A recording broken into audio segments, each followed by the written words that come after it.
Today we're going to open the conference with the perspective of the theme, right? Dare to dream. What does that mean? Well, I'm a product of the Cold War. And I remember growing up fearing what's going to happen if we go into a nuclear conflict? What's going to happen if we fight our rivals, at the time the Soviet Union? And what drove the thinking at the time was, we have to do great things. And we were inspired. We had the moonshot, the giant leap. The giant leaps take us from a traditional set of technological thinking in terms of what is the art of the possible to what can be the future. We have to be willing to leap. Incremental change is the enemy of true innovation. And I'm going to talk a little bit about that today. When you look at the moonshot, what was unique about it?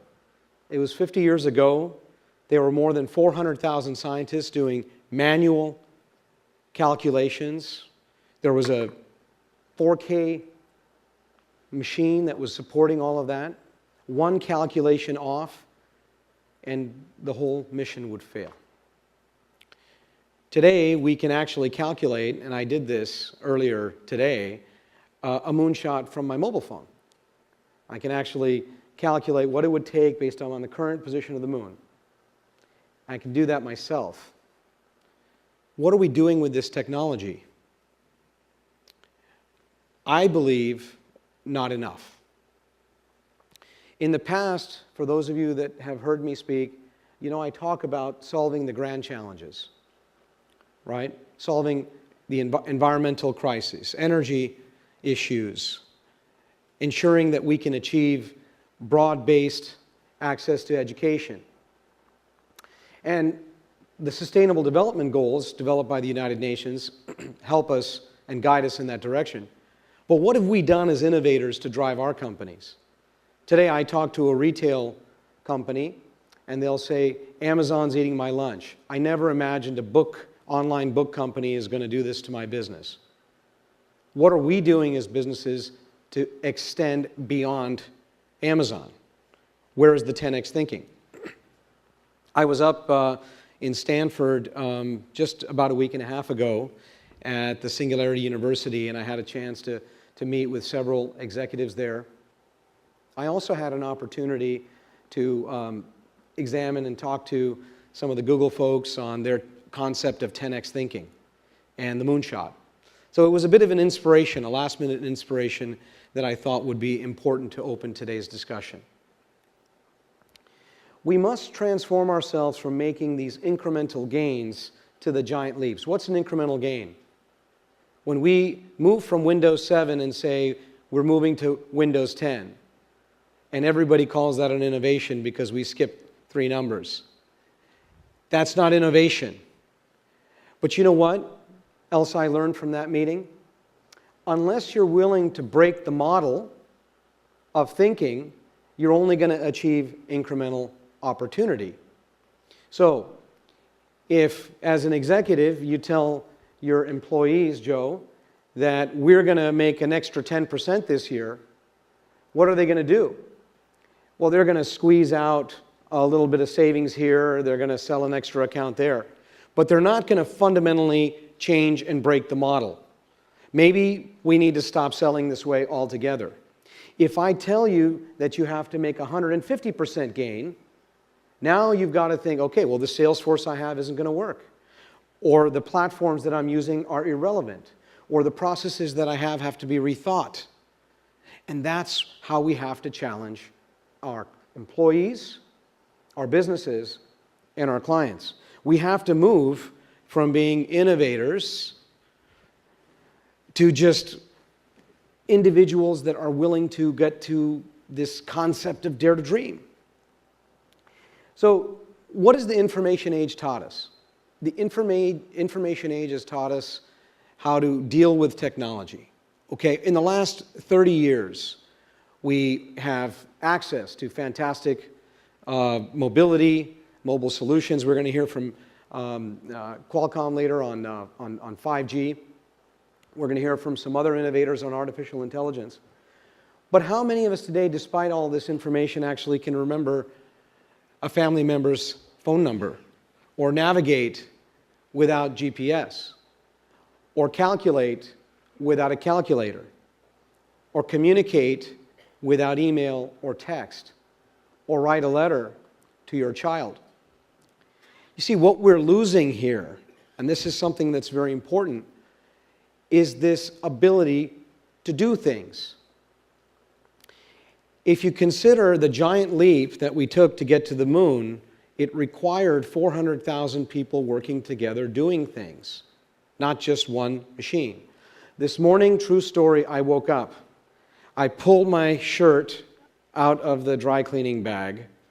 I have this little technique when I travel. I roll up my clothes. And I was surprised to see that it was wrinkled, the shirt. So I was, okay, I'm going to have to figure out how to iron this. My 13 and 15-year-old don't know how to iron. It's true. I went in there. I'm not going to call somebody in my room to do this. It's morning. I'm going to take care of that myself. Then I noticed that my button was broken. And then I said, oh my God, what am I going to do now? I'm going to need a new shirt. So I go into my vanity and I find the hotel has got a little one of those sewing kits. I said, I can do this. I can do this. I got in there and I got the button on, but very difficult to do because I didn't have my reading glasses. You try getting in there, oh, it's quite challenging. True story. Happened this morning. Okay? I managed to get myself together. What is the key point here? I had to get here on time. Necessity is the mother of invention. I had a need to get that damn button on. I was going to figure out how. And so that is an absolute essential tenet to dare to dream. We must feel some social need to do something, a higher order that is driving us to do even mundane tasks.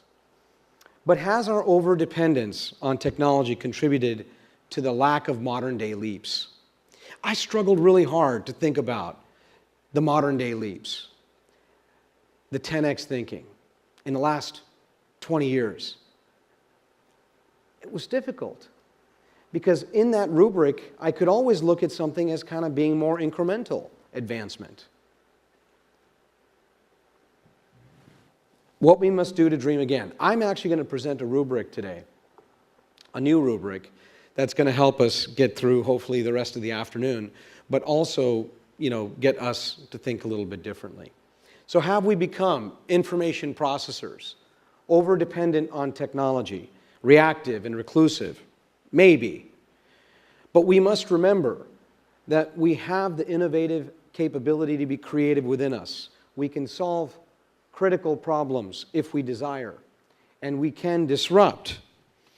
And so, a few years ago, we introduced this model of what we call digital singularity, which is taking technology prerequisites, these technology prerequisites being the technologies of today, right?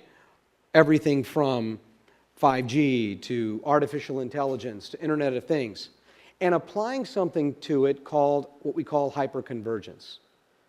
Now, what hyperconvergence is taking more than one technology prerequisite, putting them together with existing technologies, and driving what we call hyper-innovation.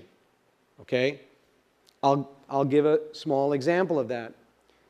My watch, right? My watch is an example of that. This has been a timepiece we've had for many years, always been able to tell time, but we just applied cybersecurity, IoT to it, and sensors, and now it's a heart monitor, right? So it has a different purpose.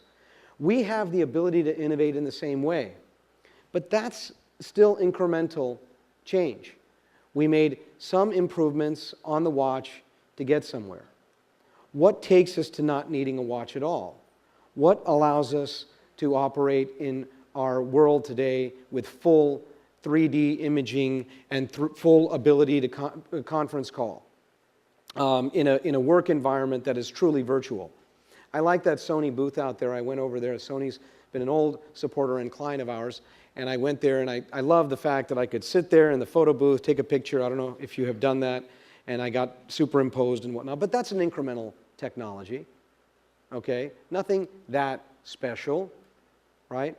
The challenge that we have is the incremental technologies are easy because we just apply a little bit of salt and pepper on it and we come up with something. But we got to learn to think differently. We have to break the model. So, consider 3 primary focus areas: individual innovation, enterprise disruption, and government transformation. When we bring these 3 things together, we can reach that hyper-sustainability, or as Google calls, 10x transformation. And these aren't just buzzwords. I'm going to actually define each one. Why do we say government transformation? Well, government regulation at some level is required to ensure safety, right? If we're going to do genetic testing, we might be able to reach a 10x solution, but it could potentially put human beings at risk. If we're going to have self-driving cars, that's great. We want to encourage new technologies, but they also need to be safe and be able to operate on the roads. So some level of government structure is required to support that innovation. We need enterprise disruption, which means the willingness to stop doing things the way we do. I met with a client recently, and we wanted to talk about a new platform for their, and by the way, this client is here. I'm not going to mention them, but a new platform for supply chain. And the key thing here is we have to break the processes in order to fit into the models of tomorrow. If we don't break the processes, then we're still shipping goods in ships. We're still moving things in the old way. Maybe there's an opportunity to use drones, or maybe there's an opportunity to change how we move goods and services. And individual innovation, as I just finished talking about, is something that is truly, truly where we can make a difference. I grew up playing with Legos. I did not have an iPad. What does the iPad do? It's a great device, but everything we can do with that iPad is limited to the 4 corners of that device. Yes, it has a lot of computing power. Yes, we can model a lot of things. But what it cannot do is color that yellow Lego, which I want to be black, with a Sharpie, because I want it to match the other ones because I ran out of Legos. Does that even make sense? I remember growing up as a young kid, this exercise forced me to do this, building a sword with a Lego. Now what happens when you keep putting Legos on top of each other and you get it long enough? It breaks. Okay? It has a limit. I'm learning about physics. I'm learning about the potential and the kinetic energy associated with that. I'm having a tactile experience. I don't like the way it looks. I color it in. I do something else. The point is, it is limitless. And the challenge with working solely in electronic mediums is we miss that creative break, because the machine always works. True innovation happens when you try to improve something, they say, by 10x, right? And Google X has, of course, made a big deal about this. But I don't see still new innovation. So let's dive into it. First tenet of innovation, individual innovation. There are 4 elements of it. And this is something that you can take directly to your teams. 1, have that 10x mindset.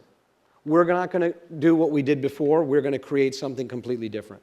And it's okay. You can be curious. And in fact, we're going to reward that curiosity. What happens today is we don't reward curiosity and open-mindedness. We say that those people aren't achieving their results. But we have to move the bar. You have to be willing to fail. And this is something that's really hard for me, because I look at my own children and they are not willing to fail.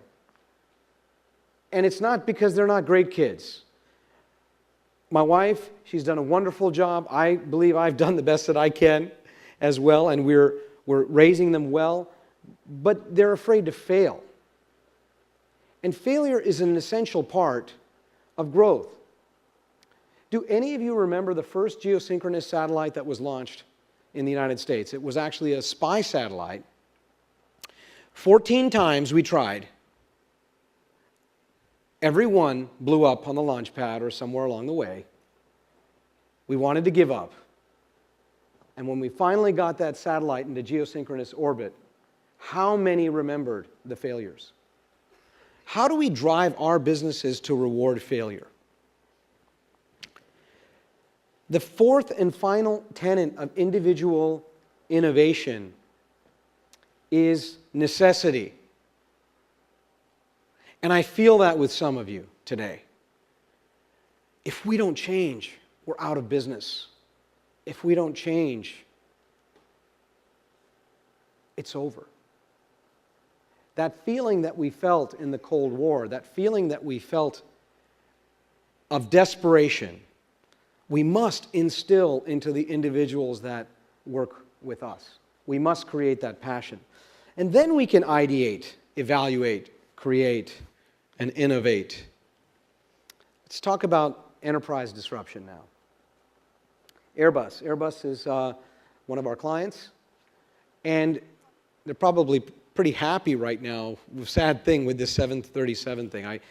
It's a terrible, terrible thing because not only did we experience this, these two fatal crashes, but now it's become pretty clear, and the information is still coming out, that this could be a software-related issue.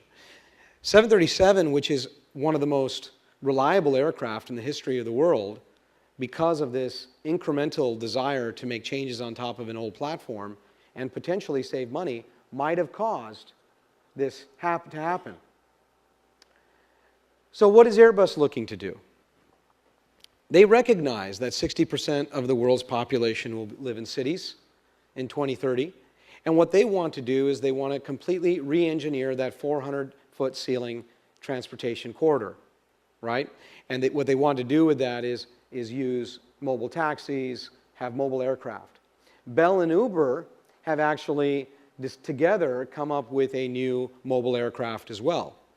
One that comes to your house, you jump into it, and it takes you to work. Now, this seems quite far-flung to me, and I'm still trying to figure out how these aircraft don't crash into commercial jets and whatnot and cause havoc. But we're going to figure it out. And this is quite transformative thinking, actually, because regulation will be at play, new types of innovation and safety requirements will be at play, but they're willing to take the chance, recognizing that there is going to be a global need to move people. What's the tenets of enterprise disruption? 1, identification of new customers. Mary, we talked about this recently. Today, if we're a B2B business, why aren't we a B2C business? Why aren't we pushing the boundaries of the technologies and capabilities we have to make new partnerships? The old ways aren't working. We have to identify new value chains. We have to adopt that transformation is core to this business success. We have to prepare for a new set of competition. When you build into your culture that the Amazon to come is going to come every year, then you have a way to solve for it. When you don't have that in your culture, you become reactive. And that comes from driving a culture of innovation. Many of our clients are technology and engineering companies, but they have lost that culture of innovation. That's enterprise disruption. Government transformation. This is an interesting story. It's a true story. I was at the United Nations in September. I always go for the Global Compact meetings, and I sit on 2 Sustainable Development Committee roundtables. And we had an opportunity to meet with CGI and several others, and our clients at the World Bank. And one of the things that came up in these meetings was, what are we going to do in the Caribbean? Every 4 to 5 years, what happens? Hurricane, infrastructure destroyed, billions, if not trillions, right, of dollars of rebuild. And infrastructure, fiber, data centers, electric power, all of it. Does it make sense? Well, they brought us in, and I said, well, I just had a meeting with Qualcomm, and they told me 5G is going to solve all the problems. Have you considered that? And they looked at me like I was nuts, and I said, why is your fiber network your primary network? You should leap to 5G. Let that be your primary network. Let copper be your third network. Okay? And let's solve the problems by thinking innovatively. But we have to have our data center in the island. Why? You have a huge pipe. Put it in Texas. You do not need to have a data center on an island that's going to flood underwater every 3 years. I mean, they were actually blown away. Why? Not because it's very innovative thinking, because I think most people in the room would probably say the same thing, but because they were in a mindset that we just have to live with this rebuild every 5 years. They were in a mindset. Break the mindset. Don't be afraid. Government transformation. What are the tenets of it? To protect people. Provide stability in public institutions. That's an important one. Change is good, but change coming too fast can be bad. Provide platforms to support businesses and commerce. And define new laws to support the growth and innovation. In 1992, I was a fellow in the California State Senate Energy and Public Utilities Committee. And if you think about what the timing and sort of interesting point in life is, sometimes I think about how I got to where I got, and sometimes I wonder if it actually started there. I was tasked to a group of fellows and analysts to support then Senator Rosenthal, who was chairman of the committee. And you know what we were supporting him on? The first electric vehicle legislation in the history of the world. And that legislation created the incentive structures in California that eventually, I believe, created an opportunity for this new industry. Now, I'm certainly not taking credit for that, and I was just a small piece of something that was already happening. But what I learned is that the power of regulation, being a free marketeer myself, if properly harnessed, can achieve great things. Many of you have lobbyists, you have ability to make influence in Washington, D.C. Use it. We take these three, individual transformation and enterprise disruption and government transformation, and what do we have when we put them together? We have the moonshot. We have the ability to go to the moon. That's how they got to the moon. They had the support of the government. They had the support of the people. They brought individuals in. They cleared the way. And they had a dream. Hyper-sustainability will thrust us to a future with many moonshots, enabling us to solve the grand challenges. I picked a few of them to talk about. When you bring these three elements together, we can solve energy and environmental crises, health and human safety issues, education and equality issues. Issues that seem to be at our grasp for the last 100 years, but we've never been able to make it happen. There are challenges that prevent us from achieving it. And these challenges are essentially forces against what we call hyper-sustainability. War, conflict, lack of globalization, fake news, call it what you like, Brexit. No offense to my English colleagues. We have our own problems here in the US. The reason that I say that is it is essential that free markets and free trade remain open and stable in order for these moonshots to happen. We do not have moonshots when we've got a lot of noise in the channel, right? We're focused on other things. So those become, for our businesses, destabilizing forces.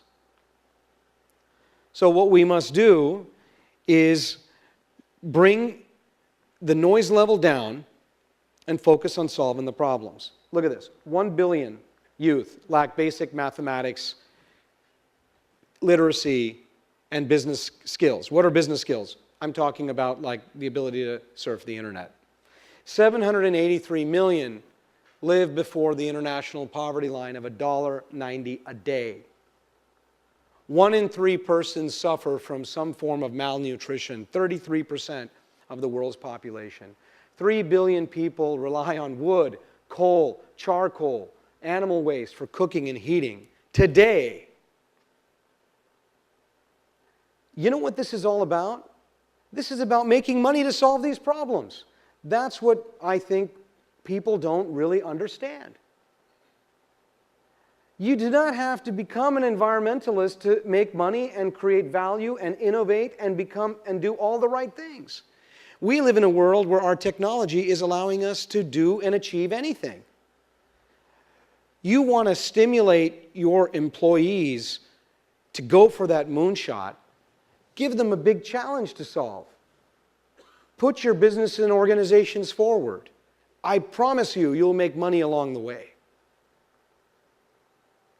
But without having that grand challenge, without creating those consortiums across businesses, engineering firms, technology firms,